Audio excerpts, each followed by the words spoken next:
Hello students, আর GET education থেকে Jeet sir বলছিলাম। আজকে তোমাদেরকে পাইথনে আমি টাইমার ফাংশনের কাজ করাবো। তো টাইমার ফাংশনের কাজ কি?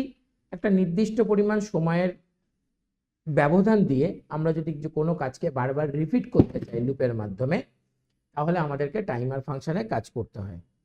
তো এর জন্যই আমাকে প্রথমে একটা সিস্টেম ডিফাইন্ড ফাংশন ইম্পোর্ট করতে হবে, দ্যাট ইজ ইম্পোর্ট টাইম।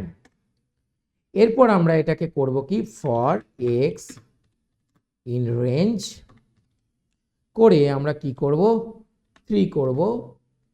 কেন 3 করছি বুঝতে পারবে, কারণ 3 মানে আমি 3বার চাইছি। ওকে, কিসের 3বার আউটপুট আসলে বুঝতে পারবে। এবার আমি ওকে টাইম ডট স্লিপ মানে ওকে আমি পজ করতে বলছি 20 ইউনিট টাইম এর জন্য। তোমাদের আমি যখন আউটপুটটা আসছে বুঝিয়ে দিচ্ছি, এবং এক্ষেত্রে আমরা কি করছি, প্রিন্ট এক্স প্লাস 1। এটাকে করে যখনই তুমি রান করবে, দেখো প্রথম 1টা এসছে, একটু টাইম গ্যাপ নিয়ে আসছে, কারণ আমি ওকে স্লিপ দিয়েছি 20। দেখো এবার 2 আসবে বা 2 আসবে, তারপর 3 আসবে। ঠিক আছে, এই যে টাইমটা ও নিচ্ছে, মানে ও 20 সেকেন্ড গ্যাপ দিয়ে দিয়ে সংখ্যাগুলোকে আনছে। ভালো করে বুঝে নাও, এই এলো, আবার 20 সেকেন্ড গ্যাপ দেবে, তারপরে কি আসবে না, 3 আসবে। এবং সেটা হওয়ার পরেই ওর প্রোগ্রামিংটা করা, ওর মানে রান করা কমপ্লিট হবে।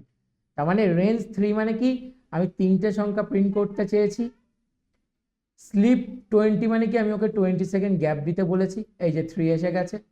এবং প্রিন্ট এক্স প্লাস 1 মানে আমি ওকে এক ঘর করে বাড়াতে বলেছি। তার মানে ধরো এই কোডিংটাকে যদি আমি এরমভাবে করি, ধরো আমি এখানে করলাম, আমি একটা স্টপ ওয়াচের মতো করতে চাইছি। ওকে, সো এখানে আমি 3 জায়গায় করে দিলাম কি স্যার, 60 করলাম।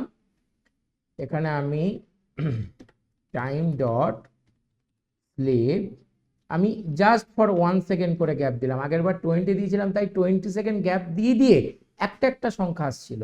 এবার আমি 1 সেকেন্ড করে গ্যাপ দিতে বলেছি, 1 সেকেন্ড করে গ্যাপ দিচ্ছি। ওকে, সো এক্স প্লাস 1।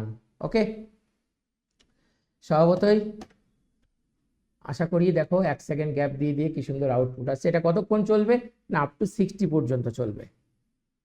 আশা করি তোমরা বুঝতে পেরেছো। এটা খুব একটা সুন্দর প্রোগ্রাম, টাইমার ফাংশন কি ইউজ করে হয় এটা।